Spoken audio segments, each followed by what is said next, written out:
શરૂ થતાં પહેલાં જ પાણીની મોકરાણ શરૂ થઈ જતી હોય છે।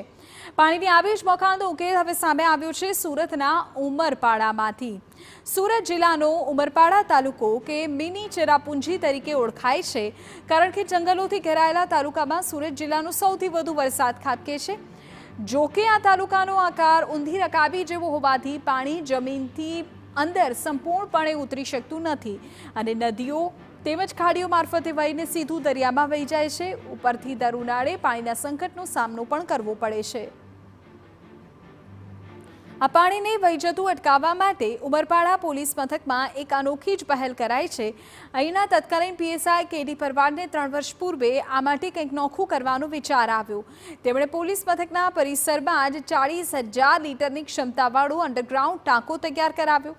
વ્યવસ્થા એ રીતે ગોઠવવામાં આવી કે છત પર ગોઠવાયેલી પાઇપોના માધ્યમથી સીધું જ પાણી આવીને ટાંકામાં પડે। 40,000 લીટરનો આ વિશાળ ભૂગર્ભ ટાંકો બન્યા બાદ અહીં પોલીસ પરિવારોને પાણીની સમસ્યાથી છુટકારો મળી ગયો છે। મગા નક્ષત્રમાં સંગ્રહાયેલું પાણી સ્વાસ્થ્ય માટે પણ ઉત્તમ ગણાય છે, ત્યારે પાણીના સંગ્રહ માટે તે વાતને પણ ધ્યાનમાં લેવાય છે અને જ્યારે ઉનાળામાં પાણીની અછત ઊભી થાય ત્યારે ટાંકાના પાણીને ફિલ્ટર કરીને ઉપયોગમાં લેવાય છે। પોલીસ સ્ટાફ દ્વારા જ તમામ કામગીરી પાર પાડવામાં આવે છે।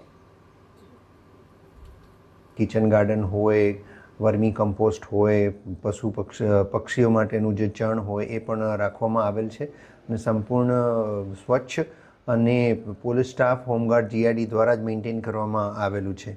ખાસ કરીને આ સિઝનમાં પાણીનું સ્ટોરેજ કરવાથી આખું વર્ષ એ પાણી પોલીસ સ્ટેશન અને પોલીસ લાઇનમાં રહેતા પરિવારો એનો ઉપયોગ કરી શકે છે। દર વર્ષે ધોધમાર વરસાદ બાદ આ પાણી દરિયામાં વહી જતું હતું, ત્યારે પોલીસ મથક દ્વારા વધુમાં વધુ પાણી જમીનમાં ઉતરે તે માટેની પણ વિશેષ વ્યવસ્થા હાથ ધરાઈ। ઉમરપાડા તાલુકાના અનેક ગામ ઉનાળામાં પીવાના પાણીની તંગીનો સામનો કરતા હોય છે। હાલ તો વિવિધ ગામડાઓના સરપંચો અને આગેવાનો પોલીસ મથકે ઉમટીને સમજવાનો પ્રયાસ કરી રહ્યા છે કે આ સિસ્ટમ કઈ રીતે કામ કરે છે।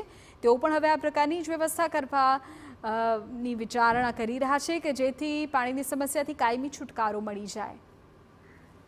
જે અમે ગામ તરફથી એ લોકો બધાને અમે અહીંયા આવતા છે જોવા માટે, અને આ અમારે એક અપીલ છે કે ગામ લોકો કે અન્ય ગામના લોકો આવી સરાહનીય કામગીરી કરે, એ જ મારી અભ્યર્થના